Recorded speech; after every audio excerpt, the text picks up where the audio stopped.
Was there like you guys were sitting down for dinner and he just thought, I think we need another store. No, I think it kind of fell into our lap mostly.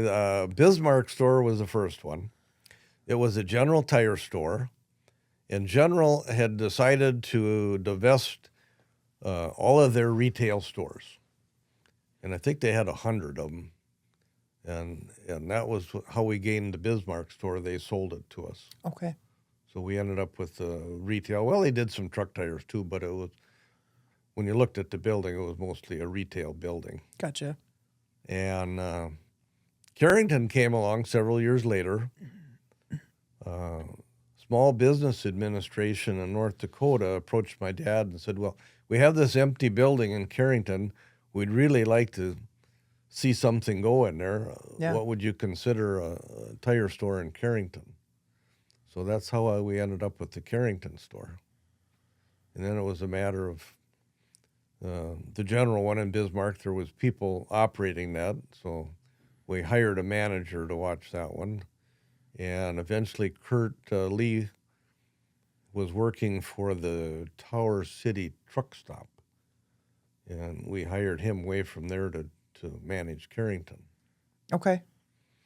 My dad, along the way, from his background of being a body man and kind of getting the shaft at Ed Shum Pontiac, you want to service the customer, you want to service your employees and your community. And so 1968, I believe, is when he started the profit sharing.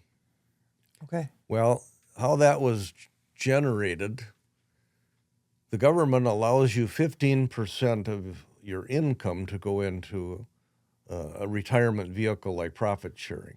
Okay. And he was more worried about the $4 an hour guy changing tires than he was the salesman. How is somebody like that supposed to provide for his retirement? Yeah. They live paycheck to paycheck.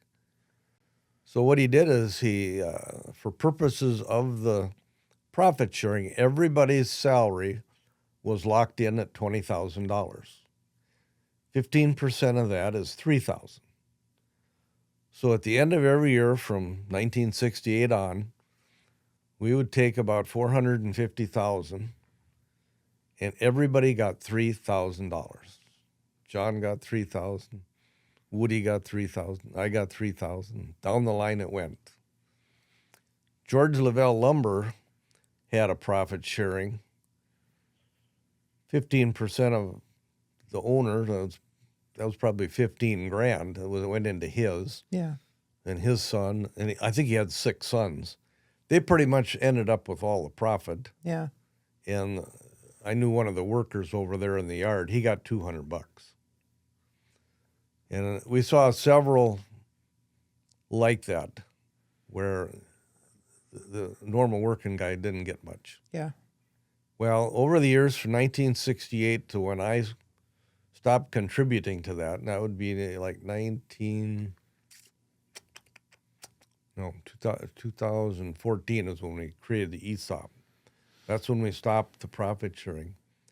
That had grown to $10 million. And a lot of people that retired that had been here for long term, 25, 30 years, ended up with $500,000-$600,000. Oh, wow. For their retirement. One guy in Carrington, can't think of his name, kind of had wire hair stuck up everywhere. A very successful truck service driver. He could change tires like nobody tomorrow, and he weighed about 125 pounds. Skinny little guy, about 5'7". Yeah. But boy, could he change tires. And he didn't mind going in a pig lot, slop and pig shit everywhere and changing a flat tractor tire. He was really good. But he retired, and he had $500,000. I'm going to buy me a bass boat, and I'm going fishing. Yeah. You know? I like that dream. That sounds peaceful.